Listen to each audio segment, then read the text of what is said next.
She had no idea the man sitting at her booth was her company's hidden boss. She only saw a hungry stranger, and when she slipped him leftover food, she thought she was breaking the rules. But the next morning, a lawyer knocked on her door. The diner was nearly empty when the man in the corner cleared his throat and whispered, "I can't afford it." The waitress froze.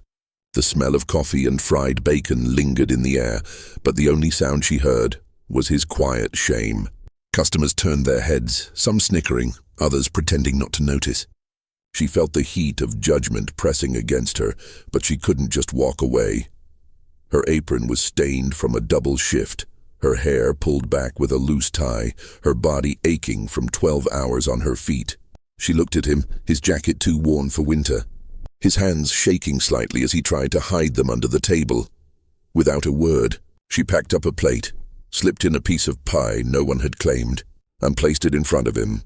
"Don't worry about it," she whispered, breaking every company rule she knew. What she didn't know, what no one in that room knew, was that the man she fed wasn't just another struggling customer. He was the owner of the diner, sitting undercover to see how his employees treated people when no one was watching. Her name was Claire. She had served in the military before life sent her back home. She carried the weight of memories that never left. Friends she'd lost, nights spent under fire, mornings where silence was the only sound of survival. Now she worked the night shift at a roadside diner, the smell of grease and cigarettes replacing the dust of desert winds. Her pay barely covered rent. Her shoes wore out faster than she could replace them. But she never complained. She knew battles could be fought in silence. To others, she was just another tired server, another invisible worker refilling cups. But behind her steady hands was a story of sacrifice no one at that diner ever asked to hear. The rules were strict. No free meals, no exceptions. Management posted signs in the break room, bold red letters warning of termination. Food cost money. Compassion did not. That night, when Claire broke the rule, the manager saw her. He scowled, arms crossed, ready to report her in the morning. Other employees watched but said nothing. Silence once again became the loudest sound in the room. The undercover boss, still in disguise, lowered his head. He watched her risk her job for him, a stranger she thought had nothing.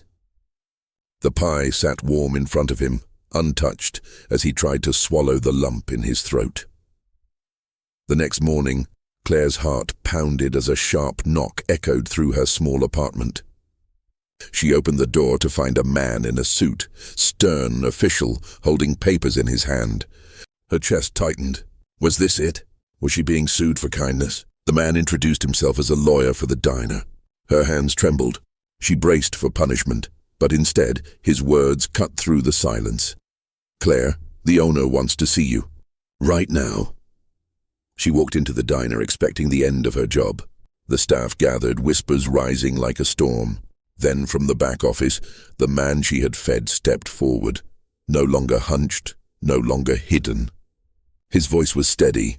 "I was the one at your table last night." Gasps filled the room. Claire stood frozen, her mind racing. He continued, "You didn't see a customer. You saw a human being. You gave me food when you knew it could cost you everything, and that is what this company should stand for." The manager's face drained of color. The silence of the staff broke into applause. The lawyer handed Claire not a notice of termination, but a new contract.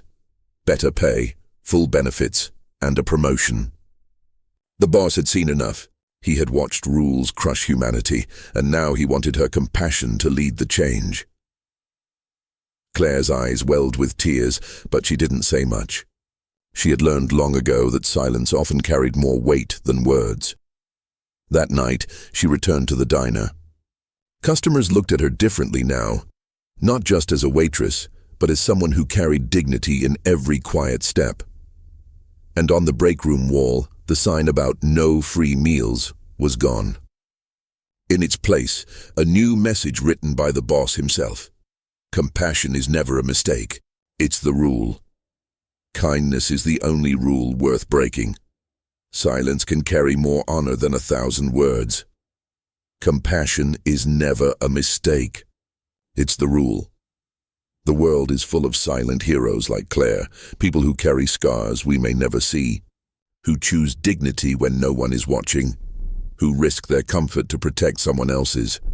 Sometimes, true power is revealed not in shouting or demanding, but in quiet acts of courage. Wherever you're watching from, take a moment to share this story with someone who believes kindness is weakness. Because as Claire showed us, silent strength can change everything. Don't forget to comment where you're watching from and subscribe for more stories that honor everyday heroes.